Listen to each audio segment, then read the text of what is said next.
Mic check 1 2. It's the Y2K collector. And whenever I do a live stream and I'm playing a video game, every so often I'll get someone that comes into the chat and they'll ask me, "Hey Y2K, where do you think I should start with my retro game collection?" And immediately one of the oldest, not one of the oldest, but one of the most popular topics over the last 5 years has been modern game collecting versus retro game collecting, and the benefits, the pluses and the minuses of both. Now, when it comes to collecting these games, right, from a collector standpoint, one of the biggest factors is always going to be the price factor. And I think for a lot of people, they automatically assume in a lot of cases that retro games are going to actually be more expensive than modern games. So that's part one. You have the price factor. The other factor is the ease of use factor, right? So, and by ease of use, I mean how easy is it to find a television that still has like an audio video component or even a coax cable if a retro game require, or if a retro console for that matter requires coax cable versus a modern console that's already set up for HDMI connection, can display in 4K, and you don't have to worry about any of those technical or logistical issues when playing these video games. On top of that, obviously, there's also the resolution factor, right?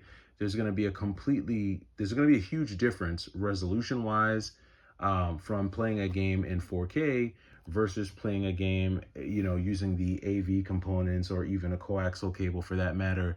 It's literally night and day, right? And so you do have to factor that into the pluses and minuses of going in either direction. And then finally, you have the overall fun factor, right? And I don't even want to say finally, because there actually is one more after this, but fun factor is a big component of it. A lot of people feel like older games are actually more fun. A lot of people feel like simpler games are actually more fun. Not everyone wants to play a game where there's, uh, random ads that are being ran throughout the game, microtransactions throughout the game. Not everyone wants to feel tethered or connected to a network when they're playing a game. Some people just want to completely detached and get lost in the world of whatever game it is that they're playing. And so, there's different feelings on whether modern games are more fun than retro games, and that's really a subjective thing. So we can't put too much data towards that. But I would say the final factor, of course, is going to be the nostalgia factor. And unfortunately, modern games pretty much have 0 points when it comes to nostalgia because they're just newer. They're newer games. They haven't been around long enough for anyone to have any real genuine nostalgia tied to them. Now, I would say that we're probably at a point with the PlayStation 5 where there could be a generation of individuals who do have some level of nostalgia towards the PlayStation 5. The PlayStation 5 has been out since the COVID times, right? And so anyone who had a PlayStation 5 or got their hands on a PlayStation 5 around the time of COVID, you got to think that was 5 years ago now. So if you were 15 then, you're 20 now, and you're probably at a point of adulthood, and you're probably thinking back to a time when you were in your teens, when you were in high school, when you did just get your PlayStation 5 and when COVID was actually happening. And so you may have some nostalgia for the PlayStation 5, right? Because it has been around long enough, but it's not going to be the same as a generation, or generations, I should say, of individuals who not only have that short-term nostalgia for the PlayStation 5, but who also can go all the way back to the year 2000, which is the year that this game came out, Silent Bomber, 1999 or 2000. If you're someone who can kind of pull memories from, 20 years ago, 25 years ago, obviously that nostalgia level is going to hit a lot different. And so when I factor in these four pretty much major categories, in my opinion, as to what I would use to determine whether or not to, start a modern game collection or retro game collection, for me personally in 2025, I still believe in going retro. Does it mean that I don't believe in playing modern video games? No, I believe that some of the most fun games out today are modern, but I wouldn't be the first person to start collecting those games. Because for me, there's a difference. Some people like to intertwine the hobbies of gaming and collecting, and they think that they're one and the same, but they're actually two very different things. You have people who really like to just collect games and they don't really play them at all. And then you have people who just play games and they don't collect anything at all. So I think it really kind of depends on what aspect of the hobby you're really into and what your focus is going to be on when it comes to where you decide to invest both your time and your money.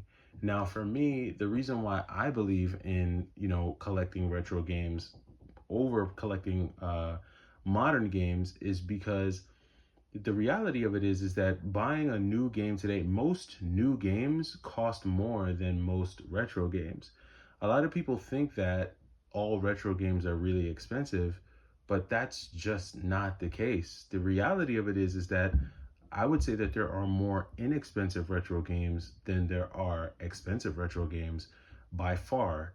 It just so happens that a lot of the same games that people want, those are the games that tend to be expensive because you have a lot of people who want those same games. Um, Either that or there are certain games that were really fun but didn't get enough of a print run for everyone to be able to easily get their hands on those games. So I've said this plenty of times in the past, but if you're wanting to start a retro game collection, there's a number of games that you could get for less than $10, in some cases less than $5, and start a PlayStation 2 collection, for example. When you think about games like Kingdom Hearts, when you think about games like Metal Gear Solid 2 Sons of Liberty, when you think about games like the Jak and Daxter series, when you think about, certain games that, honestly don't have a high dollar amount attached to them, these are games that you could honestly use to start and build a retro game collection, and they're also really fun and enjoyable games. While a game like Silent Bomber, yes, is one of the more pricier games on the PlayStation 1, you've got games like, the games that are in the Crash Bandicoot series, you've got the Tekken games, you've got, Ape Escape. There's a number of titles that you could get that will easily give you a ton of fun for your money. Today, modern gaming seems like it's not going down. In fact, it's only going up. If you look at, Xbox, they're just increasing the prices for their consoles left and right. And a lot of these modern games are costing, $70, $60, $80 in some instances.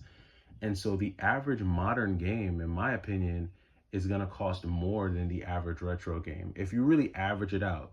Now, granted, there's a lot of slop. And by slop, I mean there's a lot of just not fun retro games out there, which of course drives that average price down.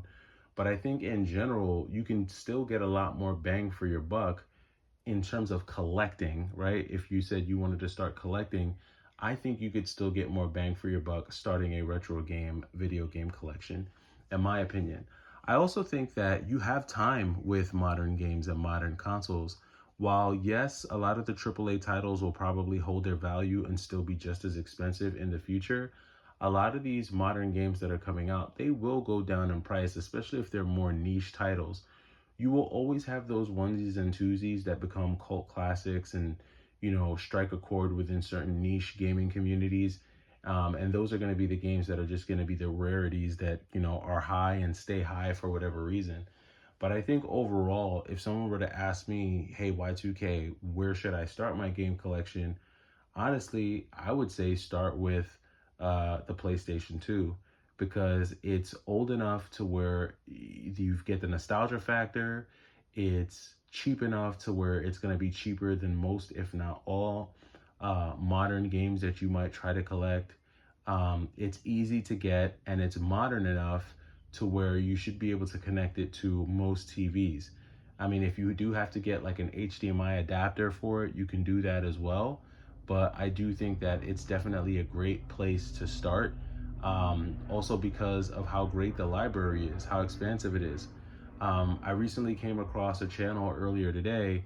I think it's called Memory Card, and it features a dude who's actually getting ready to start his PlayStation 1 collection as well. And he's on episode 1 of his hunting journey. So I definitely recommend you go check him out. But yeah, I would say that the PlayStation 2 might be a really great place to start.